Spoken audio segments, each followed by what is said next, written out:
Hello and welcome to Bladed Articles. Today for you guys I have got a Civivi, and this is a Civivi Elementum, and I've got this in the blue G10 and the D2 only because that's what was available to me, and I really dig the D2. I love it, it's good.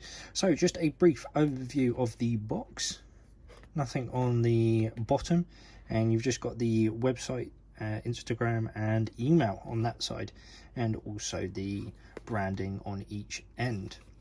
So I purchased this from Pearson, who's quite a good friend of mine, and he no longer wanted it, so I purchased this from him for £40, and that was because there was a minor little chip in the blade, and I said to him, it's fine, I'll reprofile it, it's not a problem. And then because originally he wanted a little bit more, so he was very kind in discounting that for me. So RRP on these, as far as I can tell, the best place to probably get one is going to be Lamnia if you are within the UK, but with all the rules and everything coming up, all the law, yada yada, just check obviously before you do get one, because it might get stopped. Anyway, so Lamnia, $44.97 they are selling them for, and that is this exact one, the blue G10, and also all of the other G10 colors that they have available for it. And if you are over stateside, you are looking roughly about 50 to 90 bucks, dependent on the variant that you're after. So the G10 ones are obviously 50, and then like the Damascus ones, you're probably looking at 90, around about there. So inside this pouch, you get a very nice, quite thick sort of lining. It's like a wool effect almost, very soft, very nice to keep your knives in, and it feels like quite a durable case, I'm not gonna lie. It's feels like it can withstand a little bit. And then you've got the Civivi.com on the back there. It is slightly pissed, but that doesn't bother me because it's on the back. And yeah, quite a nice case, especially for the price. Actually, I think that's a really nice touch by Civivi there. So in the pouch box, you get a lovely piece of papier, and that's just a introduction. Feel free to pause that if you want to have a little read. And then also on the back, again, feel free to pause it. That is the maintenance and warranty there. They also very kindly chucked in a cleaning cloth, as you can see, and it is a rather large one. Let's just open it up for you quickly. So putting it down there, as you can see, it is quite a fair size, and it's always handy having a little cleaning cloth. Just after use, you really should probably clean your blades, especially if it's something messy that's going to get all up in the mechanism, etc. So always handy to have one of these, or at least a hank on you. Now onto the knife. So it comes in a very nice little baggie with obviously WeKnife logo and Civivi on there.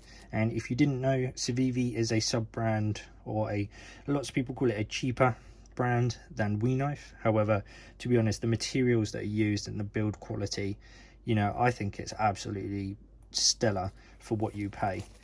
So yeah, people can say that, but sometimes I would rather have a Civivi over certain WeKnives. So work that one out. Anyway, here is the Elementum, as you can see. So this is a flipper, and it is a frame lock. So this is not UK legal to carry. However, I can use this for my work, and that is what I've been using it for, work only, no carrying around in public, etc. So on the scales, you get the blue G10, and that is on both sides there, and it is fairly durable. However, on this one, it seems to get really grubby up around here and here and here. only on this scale, no matter how many times I clean it, it always comes back with a bit of dirt there, bit of dirt there, and a bit of dirt there. And that, you know, that's whether I've got super clean hands and I'm just, you know, playing about with it, flipping it, etc, etc. It just gets grubby for some reason, but it's nice and easy to clean on those corners. Just get a little bit of tiny bit of soap and water and it comes straight off. So you also get some jimping on the top of the blade here, and it is a fairly decent set of jimping on there. It's not amazing because it is fairly spaced apart, but it really does do the job. It's yeah, it's a lot better than some of the other knives I have, that is for sure. So the carry style on this one is coming in at tip up, right-handed only. There's nowhere for pocket clip over there. And the steel is coming in at D2. So let me just see if I can show you. Oh, there it is there. So right on the flipper tab there, you've got D2. It took me quite a while to find that because I didn't think there was anything on the blade, but there really was. So this D2, I sharpened it the day I got it because there was a slight chip in the blade. It was around about sort of here that it was, and I reprofiled it. I've done it to 20 degrees and used it from there. I thought it was only fair to just sharpen it, show what the steel can do, rather than sort of using it obviously with a chip in it, because that's not really good for anything. So yeah, reprofiled it, and this has been through cardboard, tape, countless amounts of packaging. We've had some carpet this week, we've had paracord, we've had cables, sheathing, all the regular schnazzle, and it has been used every single day and flipped way more than usual because it is just so addictive. So on to the centering and the frame lock, and as you can see, that is the frame lock there. And then onto the centering. Now when I took this all apart, when I got it off of Carl, just to sort of oil it up, etc., it was absolutely perfect, and to me that is a smidgen to the left, so I may need to adjust that because I don't think I've put it back exactly how I want it. But it is, there is no blade rub anywhere, so I'm absolutely happy about that. So onto the length, you are coming in at cutting edge wise, you are looking at 7 centimeters, I'd say, on the cutting edge, and full length of the blade when opened, including scales, you are looking at 17.6 I'd go for. And let's just have a look at it closed.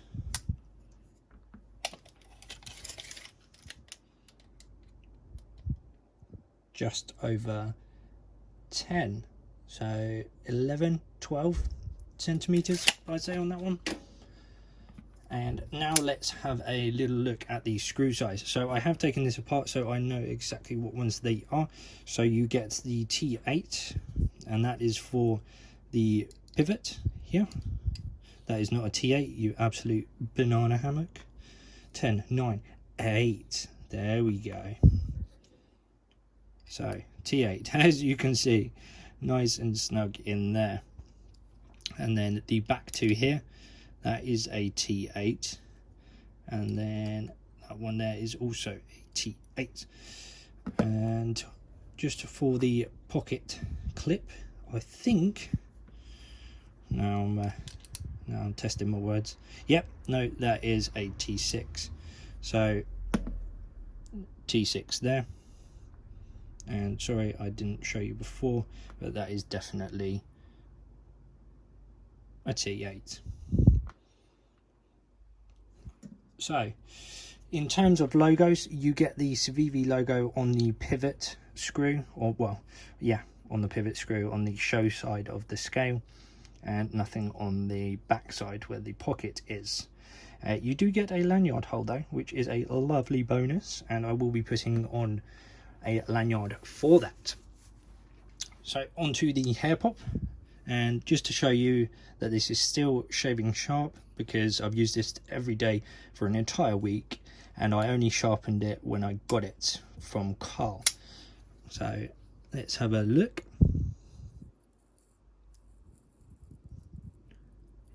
You can hear them popping already. So many. That is why I love my D2, because it just holds its edge. The edge retention on the D2 is just, for some reason, really suits my needs, and it goes through everything and just holds. It really does, over quite a lot of the other steels that I have, apart from, you know, sort of like the bigger boys, sort of like CPM was it 35, the 35 one, that one, can't remember it. The also M390 as well. It, you know, this sort of punches well above its weight in terms of steel anyway. But let me just show you a quick size comparison. So here is the Camillus Reverb, another flipper of similar sorts. So as you can see, that is pretty dang close size wise. And then we've got the Forgetful Penguin, as you can see, also another really close size wise. And then just thought I'd throw in a little slip joint just because it's a bit of fun.